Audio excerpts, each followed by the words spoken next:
students, I hope your preparation is going good. If not, don't worry. Sri Gurukula is here to help you. And I am Anmol Yadav. I will be your physics and mathematics mentor. I am an NITK graduate. So bring out your books. Let's make your preparation stress-free.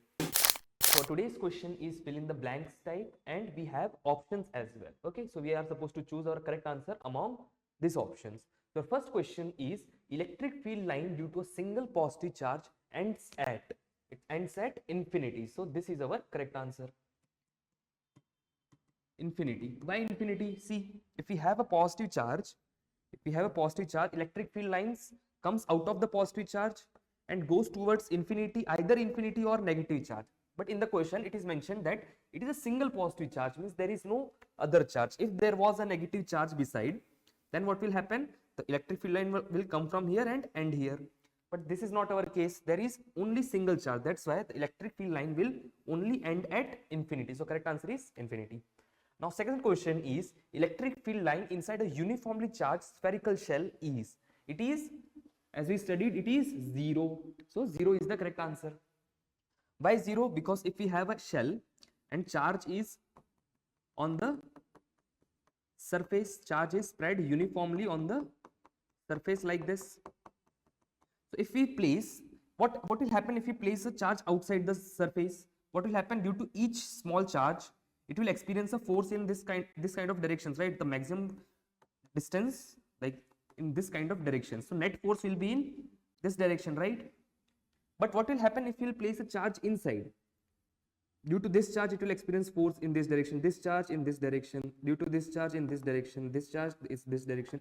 So what will happen? It is experiencing force in all the directions. So net force will become 0. That's the electric field inside the shell is 0. Now the third question, if area vector delta S of a surface is parallel to the applied electric field, then electric flux through that surface is. So electric flux formula, that is phi is equals to E vector dot area vector. Correct? So dot product we can write it as magnitude of E, magnitude of area into cos of angle between them. So if they are parallel, E and S both are parallel, means the angle between them will be 0. That means cos 0. Cos 0. Mod E, mod delta S and cos 0. Now cos graph, if you have seen the graph of cos theta, it is something like this. Correct? Where it gives a maximum value when theta is equals to 0, or when theta is equals to 2 pi, or theta is equals to 2n pi, and minimum value when theta is equals to pi. So when it is 0, the cos is giving the maximum value. So entire flux will become maximum. So entire flux will become maximum. Correct? Now a neutron does not, fourth question is a neutron does not experience any force in an electric field because neutron is a neutral particle. Because neutron is a neutral particle. If we have an electric field, and if we are passing a positive charge, what will happen? It will deflect towards the electric field. If we pass a negative charge, it will deflect opposite to the electric field. And if we pass a neutron, like a neutral neutron, it will go directly straightly. It will not deflect, it will not experience any force. Why? Because it doesn't have any charge. Only charged particle will experience force in the electric field. So our fifth question is a body gains a dash charge when it loses an electron. It will gain a positive charge.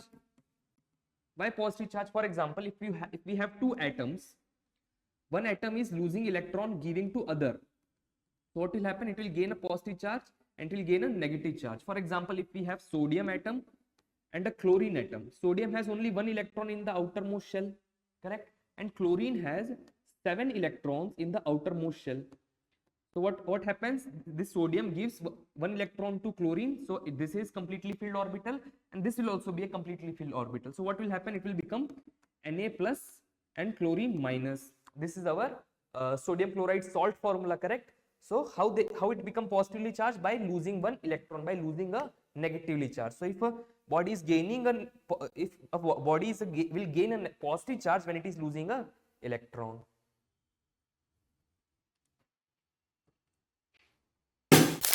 I will be back soon. Till then, keep practicing. This is Anmol Yadav from Sri Gurukula signing off.